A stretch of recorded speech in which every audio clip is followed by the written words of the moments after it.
کل ایمان ہے مول، دین کی شان ہے مول، شاہ مردان ہے مول، شیر یزدان ہے مولا۔ کہتے ہیں نبی اپنا جسے وارث دستار۔ افضل صلوات۔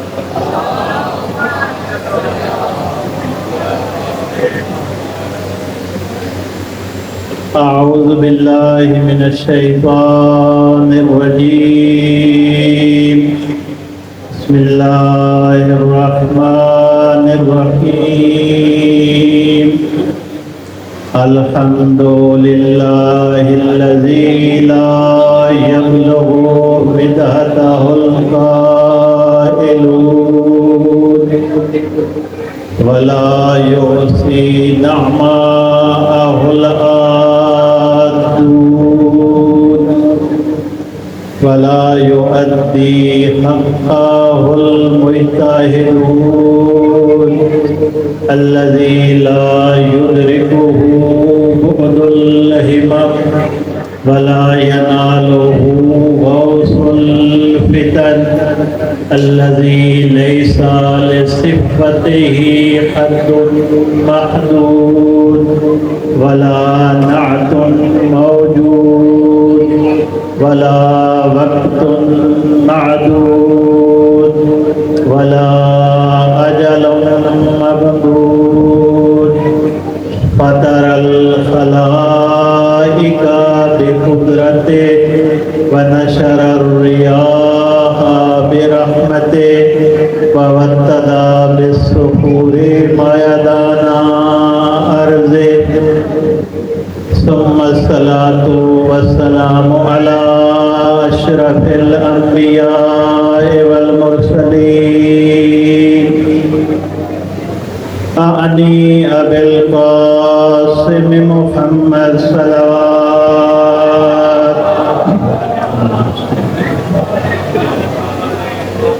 وعلى آله الطيبين الطاهرين المعصومين الذين أذهب الله عنهم الرجس وطهرهم تطهيرا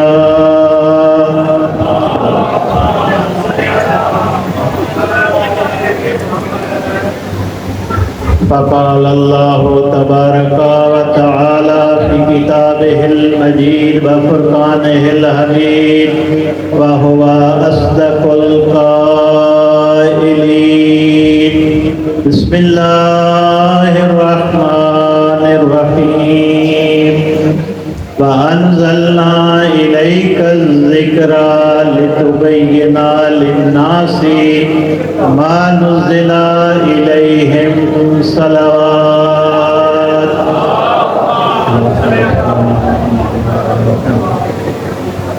فقال رسول الله صلى الله عليه وآله وسلم إني تارك فيكم الثقلين كتاب الله وإترتي أهل بيتي ما إن تمسكتم بهما لن تضلوا بعدي أبدا حتى يرد علي الله صلوات۔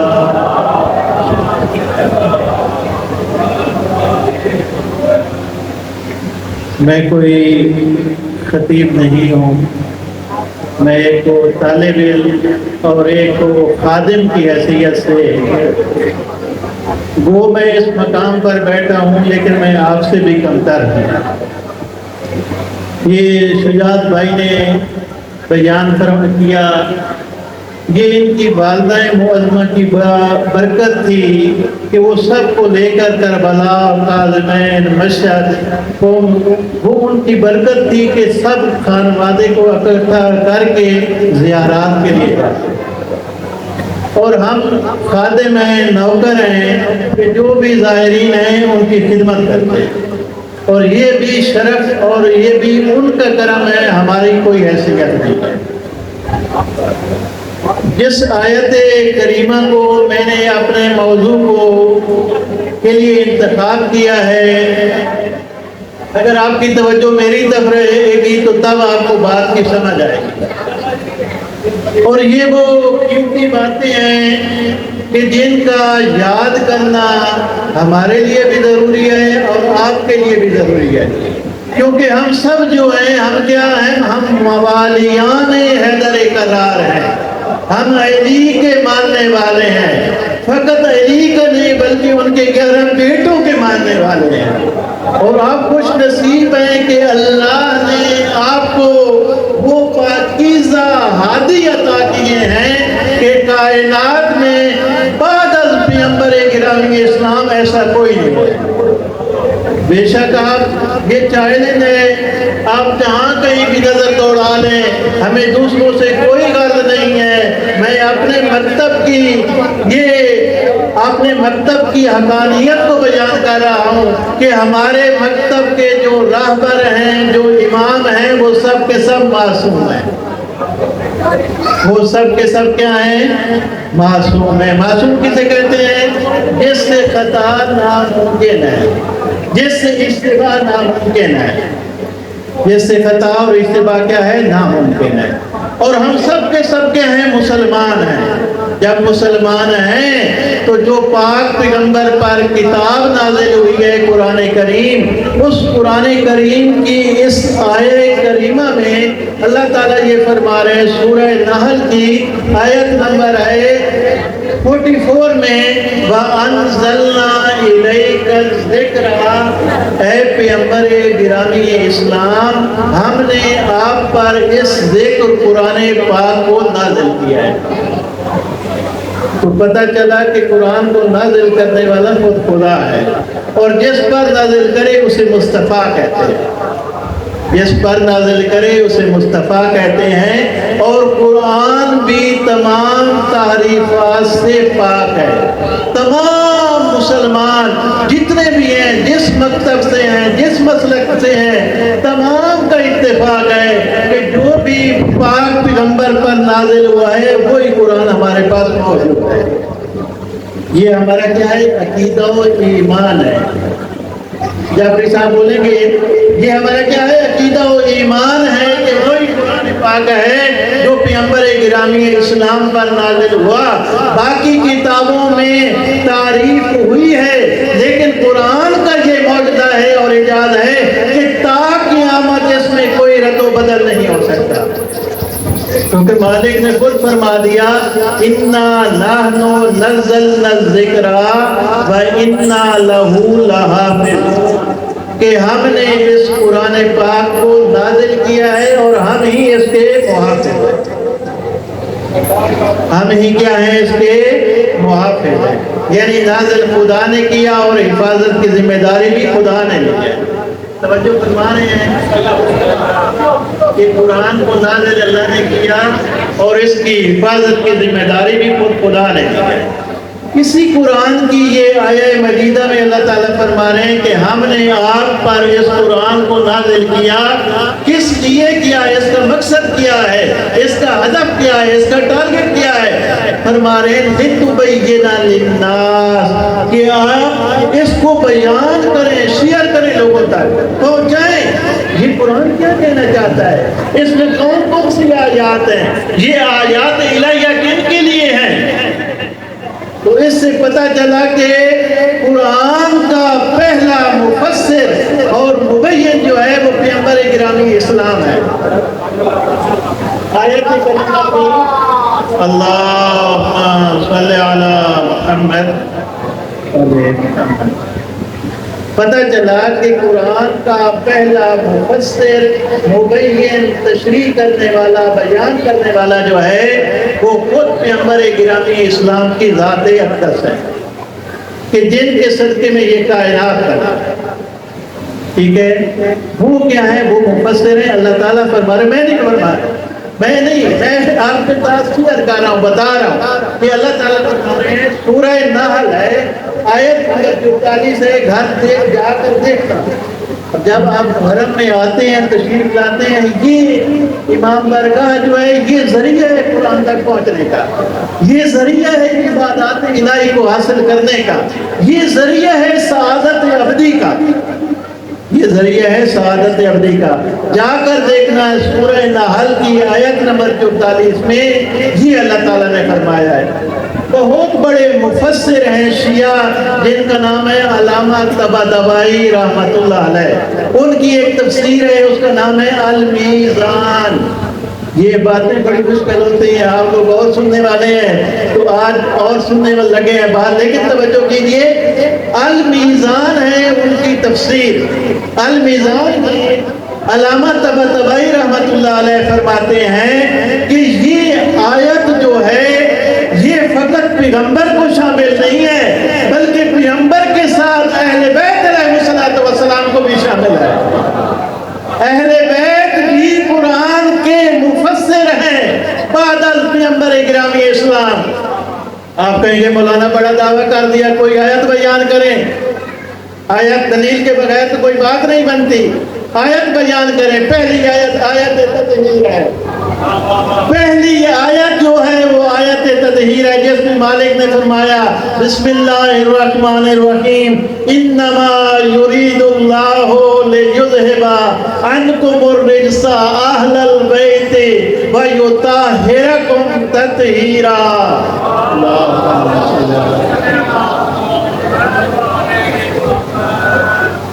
یہ پہلی آیت جو ہے یہ دلیل ہے کہ یہ وہ اہل بیت ہیں جو پاک ہیں، پاکیزہ ہیں، ان سے رجس دور ہے، ان سے برائی دور ہے، ان سے گناہ دور ہیں، یہ معصوم ہیں۔ تو کیسے ثابت ہوا کہ یہ کیا ہے شامل ہے؟ جیسے پیغمبر معصوم ہے، جیسے قرآن معصوم ہے، اہل بیت بھی اسی طرح معصوم ہے۔ قرآن معصوم ہے، پیغمبر گرامی اسلام معصوم ہے، ان کا خانوادہ اہل بیت علیہ السلام معصوم ہے۔ پہلی دلیل۔ دوسری دلیل جو ہے آیت مباہلہ۔ آیت مباہلہ دلیل ہے کہ یہ آیت سورہ نحل کی آیت جو ہے 44 نمبر آیت جو ہے یہ اہل بیت کو بھی شامل ہے۔ وہ کیسے؟ وہ ایسے کہ جب اللہ تعالیٰ نے حکم دیا بسم اللہ الرحمن الرحیم قل تعالوا ندعو ابناءنا وابناءکم ونساءنا ونساءکم ثم نبتہل فنجعل لعنت اللہ علی الکاذبین۔ توجہ فرما رہے ہیں کہ دوسری آیت کریمہ جو ہے وہ سورہ آیت مباہلہ ہے۔ آیت مباہلہ سے کیسے ثابت ہے؟ آیت مباہلہ سے ایسے ثابت ہے کہ اللہ کو حکم ہوا کہ نثار نجران کے بڑے بڑے علماء عیسائیوں کے پادری جو ہیں جب ان سے مقابلہ ہوا کہ کون سچا ہے کون جھوٹا ہے، پیغمبر گرامی اسلام کو حکم ہوا کہ آپ اپنے بچوں کو لے آئیں، تو پیغمبر کس کو ساتھ لے گئے تھے؟ کہا آپ اپنی خواتین کو لے جائیں۔ صیغہ جمع کا ہے، اس میں بڑی وسعت ہے، بہت سارے جا سکتے تھے لیکن پیغمبر کسی اور کو نہیں لے گئے۔ توجہ فرما رہے ہیں، صیغہ جمع کا ہے، جمع جو ہوتی ہے اس کا 3 سے 10 تک اطلاق ہوتا ہے، چاہے زیادہ بھی ہو جائے، لیکن پیغمبر فقط ابناءنا میں کس کو لے گئے؟ بیٹوں میں ایک حسن کو لے گئے، ایک حسین کو لے گئے۔ وَأَنفُسَنَا وَأَنفُسَكُمْ، اپنے نفسوں میں فقط اور فقط امیر المؤمنین علیہ السلام کو لے گئے۔ اور آگے وَنِسَاءَنَا وَنِسَاءَكُمْ، خواتین مخدرات تو اور بھی تھی، امہات تو اور بھی تھی، صیغہ بھی جمع کا تھا، لیکن فقط اور فقط حسنین کی والدہ گرامی جناب زہرا سلام اللہ علیہا کو لے گئے۔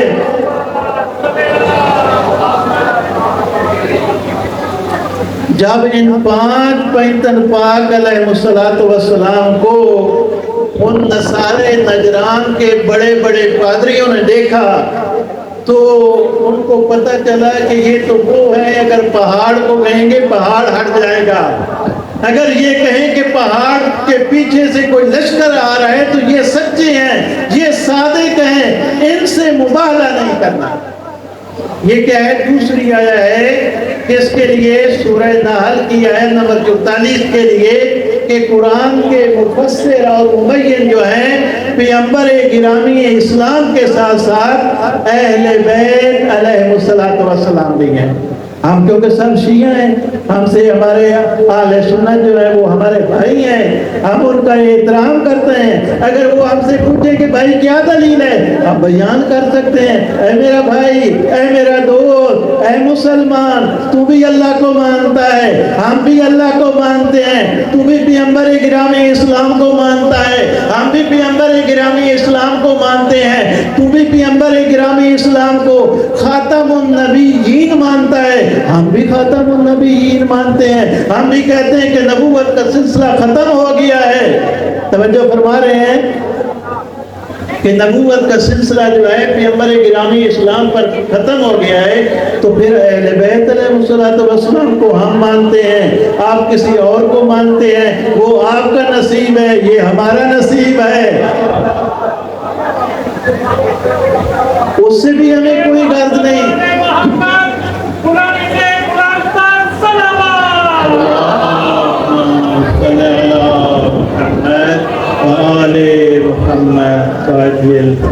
یہ آپ کا نصیب ہے, وہ ان کا نصیب ہے, لیکن آپ کا نصیب جو ہے یہ بہت خوش نصیب ہے.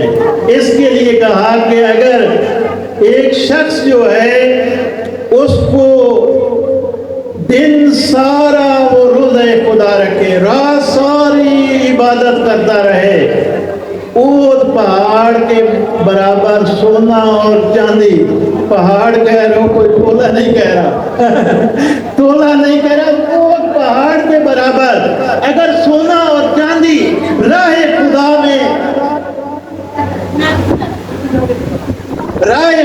میں اس کو خرچ کر دے, فرمایا اگر علی کی محبت اس کے دل میں نہیں, جنت تو درکنار, جنت کی خوشبو بھی نہیں سن سکتا. یہ ہیں آپ کے فضائل. علی مولا, علی مولا, علی مولا, علی مولا.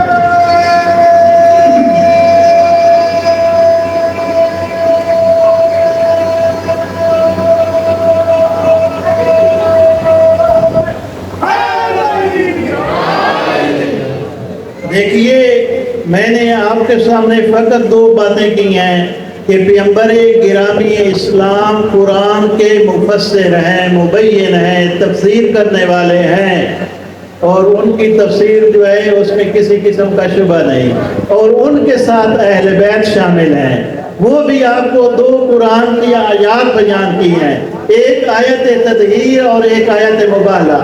فقط ایک حدیث جو ہے جس کو میں نے ابتدا میں تلاوت کی ہے, اس کو حدیث ثقلین کہتے ہیں.